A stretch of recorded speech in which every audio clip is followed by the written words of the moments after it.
A night out is meant to be a simple pleasure, a time to dance, laugh, and let go. For many, the nightclub is a sanctuary from the pressures of daily life, a place where worries dissolve into the rhythm of the music and the warmth of friendship. Picture a nightclub pulsing with music, lights flashing over a crowd of friends. The air is thick with anticipation, every beat of the bass echoing through the bodies packed tightly on the dance floor. The energy is electric, the sense of freedom intoxicating. Laughter and conversation blend with the music, creating a tapestry of sound that feels endless. In these moments, danger feels far away. The crowd moves as one, united by the shared joy of the night, each person lost in their own world, yet connected by the collective experience. But in a packed room, everything can change in an instant. The very closeness that feels comforting can quickly become overwhelming. A sudden noise, a flicker of the lights, a shout, suddenly, the mood shifts. The music that once felt liberating now seems to pound with urgency. Confusion ripples through the crowd. People glance at each other, searching for answers in the faces of strangers and friends alike. The joy of the night gives way to tension. The air, once filled with laughter, now feels heavy with uncertainty. What felt like a safe space now feels confining. The walls seem to close in, and the exits suddenly feel much farther away. The crowd, once a source of fun, becomes a potential threat. Panic can spread faster than the music, and the instinct to escape takes over. The only thing that matters is finding the exit. Every second counts as people push and surge towards safety, driven by a primal need to survive. In seconds, the brain switches from relaxation to survival. Instincts sharpen, and the familiar environment becomes a maze of obstacles. The trust we place in a venue's safety is fragile. We rarely question the exits or emergency plans until it's too late. When that trust is broken, the consequences can be devastating. The aftermath leaves scars not just on the victims, but on the entire community. A night of celebration can turn into a struggle for safety in the blink of an eye. The chaos and confusion can leave lasting trauma. The lights that once promised escape now cast long, menacing shadows. In the aftermath, questions linger. How could this happen, and what can be done to prevent it from happening again? Panic in a crowd is primal and overwhelming. Psychologists call this a fight-or-flight response, an ancient survival mechanism hardwired into our brains. When people sense danger, the amygdala, the brain's fear center, triggers a flood of adrenaline. Survival instincts take over, often before we can think rationally. In a packed club, fighting isn't an option, so people flee. Studies show that in emergencies, most people instinctively head for the exit they entered through, even if other exits are closer. Most rush to the exit they know, creating a deadly bottleneck. In the 2015 Bucharest nightclub fire, this behavior led to dozens being trapped at a single door. This isn't selfishness, it's instinct. As Dr. John Drury, a crowd behavior expert, explains, people act on what they know, not what's optimal. Panic spreads fast. One person runs and the rest follow. This is called emotional contagion, where fear ripples through a crowd in seconds. The crowd becomes a single, surging force. In Duisburg, Germany, this led to a fatal crush that killed 21 people. People can be crushed, trampled, or suffocated.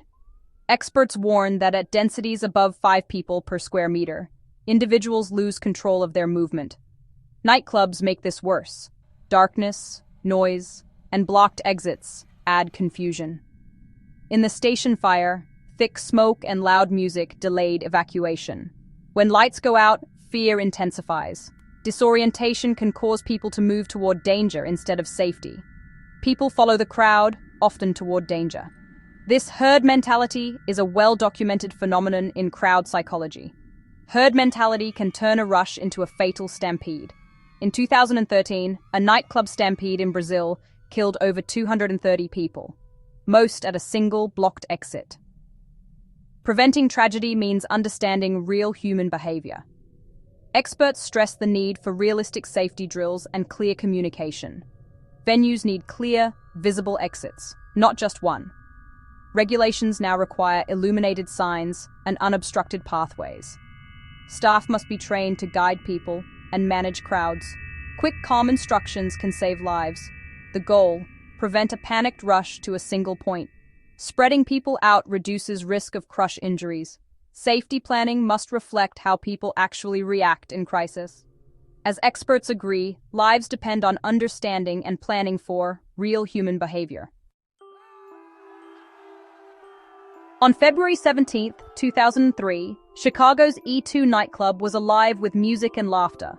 Over 1,100 people packed the second-floor club, many of them young women out for a night of fun. No one imagined the night would end in tragedy. The club was accessible only by a steep, narrow staircase, a single exit for the entire crowd. Around 2 a.m., a fight broke out on the dance floor. Security rushed in, and in a split-second decision, a guard sprayed pepper spray to break it up. The chemical quickly filled the air. People began coughing, their eyes burning. Someone shouted, "Poison gas! It's a terrorist attack!" Panic erupted instantly. In the chaos, hundreds surged toward the only exit they knew, the narrow staircase. Eyewitnesses later recalled the terror. People were screaming, pushing, trying to get out.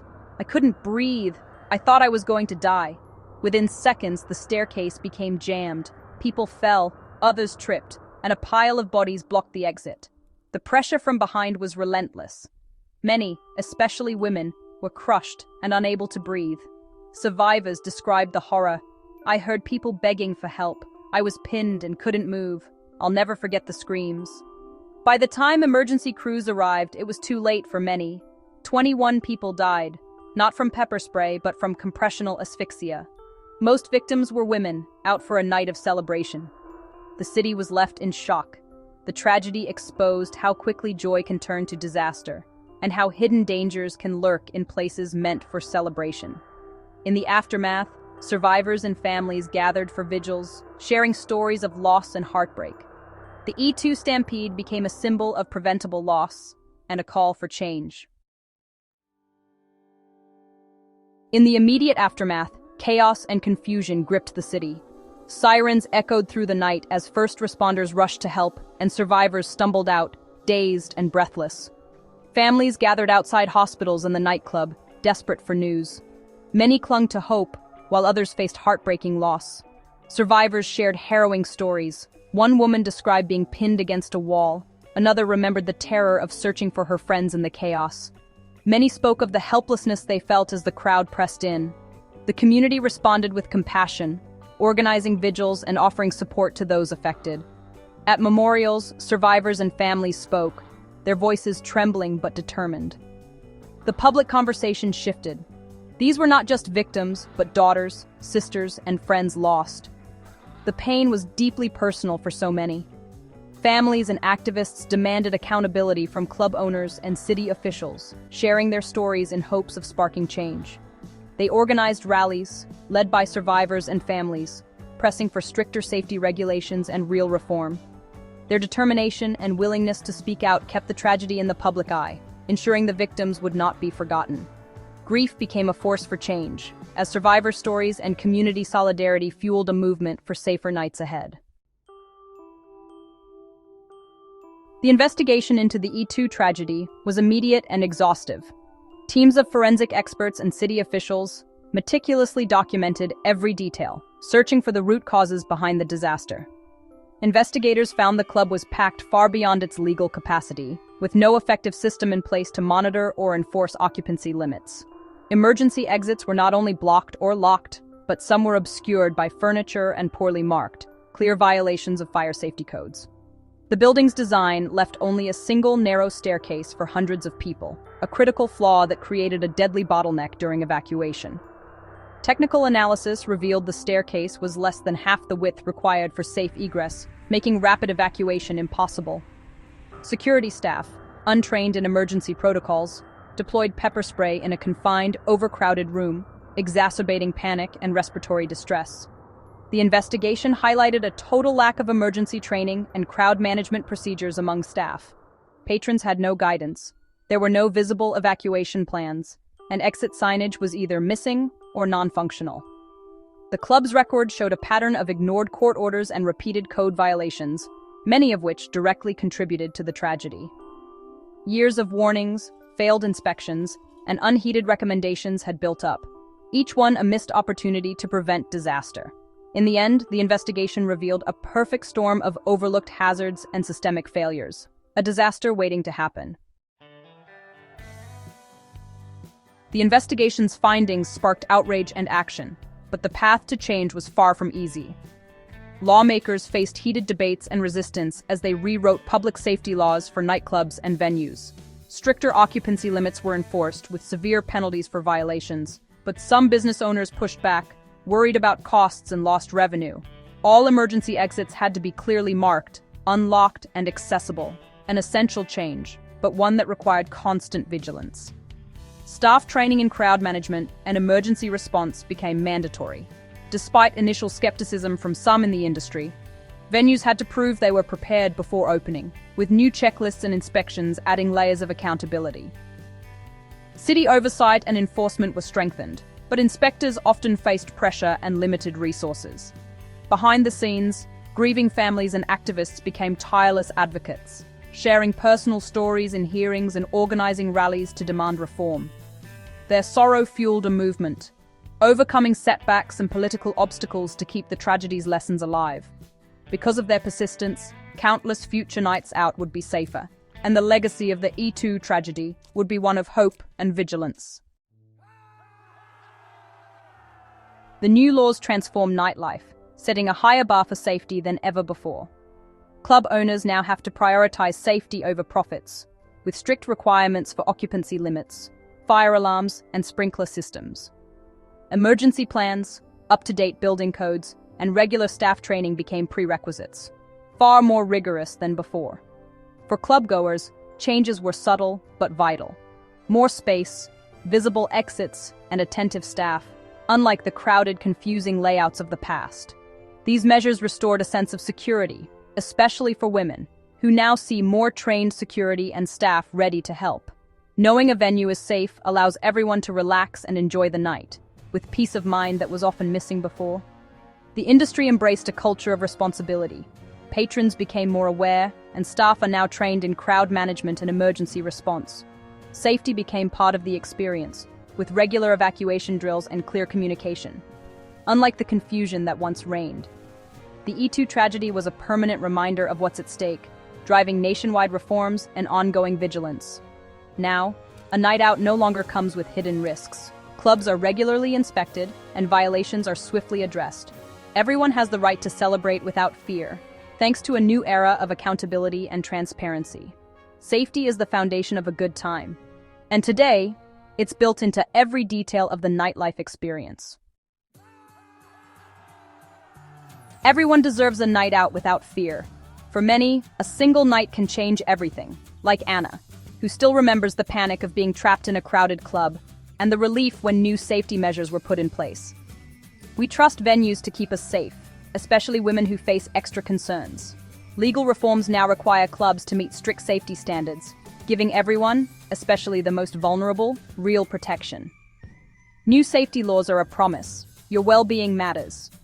These changes didn't just happen. They were fought for by survivors, families, and advocates demanding accountability. This trust creates vibrant, inclusive communities. When everyone feels safe, nightlife becomes a place for connection, not fear. For women, a safe venue means freedom to celebrate and connect. Personal stories remind us why these protections matter. The right to safety is something we must all defend. Legal victories are only the beginning. Lasting change comes from community action and vigilance. By supporting responsible venues, we demand high standards. Every choice we make, where we go, who we support, shapes a safer society. We honor those lost by ensuring their tragedy leads to lasting protection. Their stories and the laws inspired by them remind us that safety is a right we must all uphold together. Laws help, but personal awareness is our final shield. Public awareness campaigns now play a crucial role, reminding us to stay vigilant every time we step into a crowded venue. When you enter a crowded space, do a quick safety check. Look for posted safety information and familiarize yourself with emergency procedures. Locate at least 2 exits. Don't rely on the main entrance. Make a mental note of their locations as soon as you arrive. Notice if exits are visible and paths are clear. If you see blocked exits, alert staff or security immediately.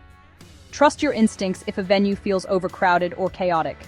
Don't hesitate to leave if something feels off. Pay attention to staff and crowd behavior. Well-trained staff and visible security are signs of a safer environment. Awareness empowers you to act if danger arises. Make a plan with friends and agree on a meeting spot outside, just in case. For women, this knowledge brings confidence and control. Share safety tips and look out for one another.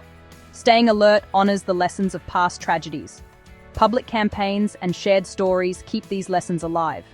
We protect ourselves and each other by being prepared, spreading awareness, and staying vigilant. Together, we make nightlife safer for everyone.